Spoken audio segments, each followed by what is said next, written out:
একটু আগিয়ে গিয়ে দেখুন এই অঞ্চলেই একটা সময় ছিল দাপুটে নেতা অনেক ছিল, তারা আজকে কোথায়?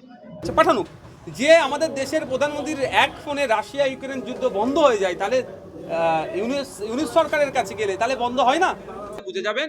তবে এই স্টুডেন্ট ফ্রন্টের ছেলেদেরকে প্রতিশোধ নিতে হবে না, সময় আপনাদের সাথে প্রতিশোধ নিয়ে নেবে।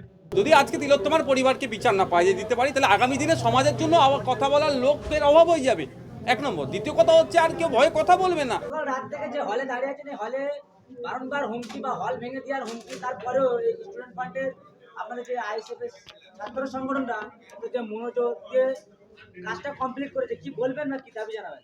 দেখুন, একটা কথা বলবো, যেখানে হুমকি নাই, যেখানে লড়াই নাই, সেখানে কাজ করে মজা নাই। হুমকি দিয়েছে প্রোগ্রাম করতে দেবো না, আইএসএফ এর ছেলেটা প্রোগ্রাম করে দেখিয়ে দিয়েছে। আইএসএফ এর এটা কোথায়? একটা ছাত্র সংগঠন, ছাত্র শাখা। এটা সরাসরি মাদার পার্টির সাথে না হলেও মাদার পার্টির একটা শাখা স্টুডেন্ট ফ্রন্ট দেখিয়ে দিয়েছে প্রোগ্রাম করে। তো ব্যাপারটা হচ্ছে যারা আজকে হুমকি ঝুমকি দিচ্ছেন তাদের একটুখানি বলবো, একটু আগিয়ে গিয়ে দেখুন এই অঞ্চলেই একটা সময় ছিল দাপুটে নেতা অনেক ছিল, তারা আজকে কোথায়?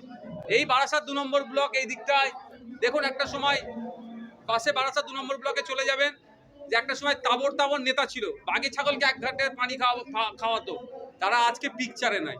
সময় কথা বলে।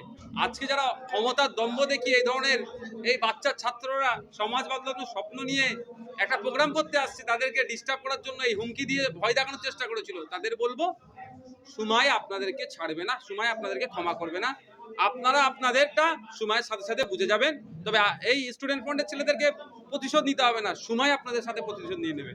তাহলে কি বারাসাতের মাটি যে স্টুডেন্ট ফান্ড বা যে কলেজ ইউনিয়ন তাহলে কি নরম হয়ে পড়েছে, বা আইএসএফ এর ছাত্র সংগঠন শক্ত করে তুলেছে বলে কি তারা এই হুমকি চুমকি চালাচ্ছে, কি বলবেন? কখন আপনার সমালোচনা হয়, কখন আপনার বিরুদ্ধে কথা হয়? যখন আপনার অ্যাক্টিভিটি অন্যের ঈর্ষা হয়ে দাঁড়ায়। স্টুডেন্ট ফ্রন্টের অ্যাক্টিভিটি অন্যের ঈর্ষা হয়ে দাঁড়াচ্ছে, ফলে এই ধরনের হচ্ছে, চাপ দিচ্ছে, এ করছে। এই তৃণমূল কংগ্রেস ক্ষমতায় আসার পর থেকে কলেজের নির্বাচন বন্ধ। আজকে আমাদের যে স্টুডেন্ট ফ্রন্টের যে রাজ্য স্তরে যে মিটিংটা হলো, সেখানে রাজ্য যে প্রতিষ্ঠা বার্ষিকী উদযাপন হলো রাজ্য স্তরে যারা দায়িত্বশীলদেরকে নিয়ে, এখানে ডিমান্ডস কিছু ছিল, তার মধ্যে একটা কি ছিল, সেটা হচ্ছে কলেজগুলোতে নির্বাচন করতে হবে। তৃণমূল কংগ্রেস ভয় পাচ্ছে। আমি দায়িত্ব নিয়ে বলছি, শান্তিপূর্ণ নির্বাচন এলে পঞ্চায়েতের মেম্বার থেকে শুরু করে সমিতি, সমবায় সমিতি, মাদ্রাসা ম্যানেজিং কমিটি, কলেজের নির্বাচন, বিধায়ক এমএলএ নির্বাচন, এমপি নির্বাচন পর্যন্ত তৃণমূল কংগ্রেস শূন্যতে ফিরবে। কিন্তু এরা বাহুবল দেখিয়ে পুলিশকে কাজে লাগিয়ে এরা নির্বাচনগুলো জিতছে। আর যেখানে পুলিশ আর ক্ষমতা কাজে লাগাতে পারবে না, সে জায়গায় এরা নির্বাচনগুলো করাচ্ছে না। যেমন অনেক মাদ্রাসার ম্যানেজিং কমিটি নির্বাচন ডেট পর ডেট পার হয়ে যাচ্ছে, করাচ্ছে না। অ্যাডমিনিস্ট্রেটর দিয়ে অ্যাডমিনিস্ট্রেটিভ ভাবে তাদেরকে চালানোর চেষ্টা করছে। তো এই ধরনের এটাও একটা পার্ট। নতুন কোন ছাত্র কলেজে ভর্তি হলে তাকে টিএমসিপি করতে হবে, না হলে তার উপরে টর্চার হচ্ছে। এটা তো অনেক হচ্ছে। আমি আবারও বলছি, যারা এই ধরনের অন্যায় অনাচারগুলো করছেন তাদের বলবো এগুলো বন্ধ করুন, নাহলে সময় আসবে, সময় আপনাদেরকে যোগ্য জবাব দেবে। Thank you. দেখুন, আমি শুরু থেকে বলছি, এখনো বলছি, আগামীতেও বলবো, আরজিকর কাণ্ডের যে ঘটনা ঘটেছে, আরজিকরে যে আমাদের তিলোত্তমা, আপনারা নির্ভয়া যে যাই বলুন না কেন, যে তাকে খুন করে ধর্ষণ করে যে ঐতিহাসিক তারপরে আক্রমণ চলেছে বা তাকে আমাদের কাছ থেকে কেড়ে নিয়েছে, এটা হচ্ছে কারণটা কি? কারণটা একটাই, সেটা হচ্ছে এই তিলোত্তমা সমাজের জন্য কথা বলেছিল, হসপিটালে যে অন্যায় অবক্ষয় হচ্ছে তার বিরুদ্ধে কথা বলেছিল, যে সমস্ত অরাজকতা চলছিল হসপিটালে তার বিরুদ্ধে কথা বলেছিল। অর্থাৎ আমাদের জন্য, সোসাইটির জন্য কথা বলতে গিয়ে ওখানে আক্রান্ত শুধু নয়, তাকে খুন হতে হলো। তাই আমাদেরও দায়িত্ব তিলোত্তমার পরিবারকে বিচার পাইয়ে দেওয়া। যদি আজকে তিলোত্তমার পরিবারকে বিচার না পাইয়ে দিতে পারি, তাহলে আগামী দিনে সমাজের জন্য কথা বলার লোকের অভাব হয়ে যাবে, এক নম্বর। দ্বিতীয় কথা হচ্ছে আর কেউ ভয়ে কথা বলবে না। এত বড় একটা প্রতিবাদ হওয়ার পরেও যদি না বিচার পায়, তাই আমাদের লড়াইটা চলবে। আমি তিলোত্তমার পরিবারের লোকজনকে বলেছি, জানিয়েছি যে আমরা কোনো মতেই এই লড়াই থেকে পিছু পাবো না।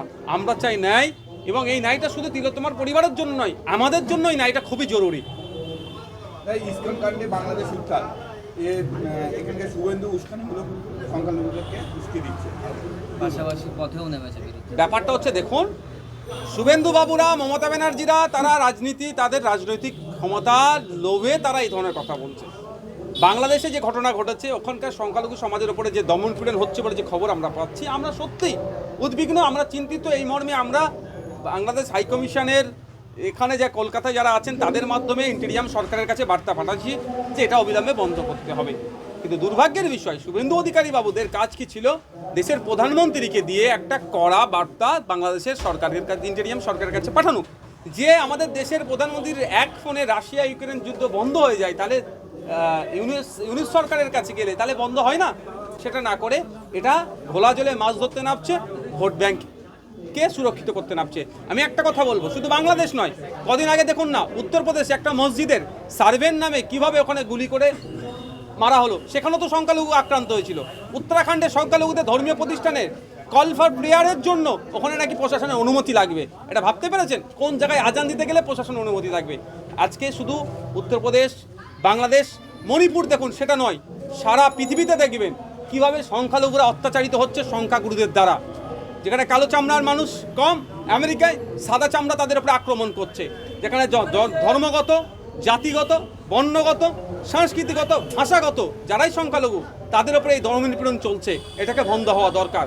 আবারও বলছি, বাংলাদেশ থেকে শুরু করে মণিপুর এবং উত্তরপ্রদেশে যে ঘটনায় রিসেন্ট ঘটে যাচ্ছে, এগুলো বন্ধ হওয়া দরকার। কেন্দ্র যে ওয়াকফ বিল আনতে চলেছে তার বিরোধিতায় রাজ্য বিধানসভায় আলোচনা হবে, 2 দিন রেখেছে, 2-3 তারিখ রেখেছে। আমি অংশগ্রহণ করব, কিন্তু ব্যাপারটা হচ্ছে কেন্দ্র সরকার বিল নিয়ে এসে, অ্যামেন্ডমেন্ট নিয়ে এসে কি করতে চাইছে, এই সম্পত্তিগুলোকে হাতিয়ে নেওয়ার চেষ্টা হচ্ছে। ফলে এগুলো পরে এটাকে পুঁজিপতিদের হাতে তুলে দেবে। আর রাজ্য সরকার এই সুযোগটা, এইটাও তাদের জন্য পিক টাইম, মুসলিম মন পাওয়ার জন্য, মুসলিম ভোটটাকে সুরক্ষিত করার জন্য অনেক মেকি দরদ দেখাচ্ছে। হ্যাঁ, আমি মেকি দরদ এই জন্যই বললাম, রাজ্য সরকার যেটা এখনও দিচ্ছে না কেন, 2011 থেকে 2024 এই সময় কত বিঘা সম্পত্তি উদ্ধার হয়েছে ওয়াকফের। আমি আপনাদের বলছি, উদ্ধারের থেকে দূরের কথা, সম্পত্তি বেহাত হয়েছে। রাজ্য কলকাতায়, উত্তরপ্রদেশের পরে সব থেকে কলকাতায়, ওয়েস্ট বেঙ্গলের কলকাতার ভ্যালুয়েবল প্রপার্টি আছে, প্রাইম প্রপার্টি আছে, সেইগুলোকে রাজ্য সরকারের আমলে লুট হয়ে যাচ্ছে, লুট করেছে। অনেকে আছে, পশ্চিমবাংলার বিধানসভায় অনেক সদস্য আছে শাসকের, যারা ওয়াকফ সম্পত্তি লুট করে রেখে দিয়েছে। এর বিষয়ে এদের চর্চা হয় না। টিপু সুলতানের বংশধরের ওয়াকফকৃত কবরস্থানের ওপরে, টিপু সুলতানের বংশধর ওখানে শুয়ে আছে, ওয়াকফকৃত সম্পত্তির উপরে প্রাসাদ সময় বাড়ি বানাচ্ছে। তফসিয়া থেকে শুরু করে বিভিন্ন জায়গাতে ওয়াকফ সম্পত্তিগুলো লুট হয়ে যাচ্ছে। এ নিয়ে ওদের কোনো মন্তব্য নাই। এখন শুধু হই হই করছে, কারণটাই ওটা হচ্ছে মুসলিম মন পেতে হবে। সে ক্যাকা ছিচির কথা আমরা ভুলে যাচ্ছি না। সিএর বিরোধিতা করবো, ক্যাকা ছিচি করলো, আর যখন ভোটাভুটি হলো পেছনে দরজাতে পালালো। ঠিক হয়তো এইটা করতে পারে, তবে এক্ষেত্রে যদি এই ধরনের করে, বাংলার মানুষ কিন্তু জবাব দেবে।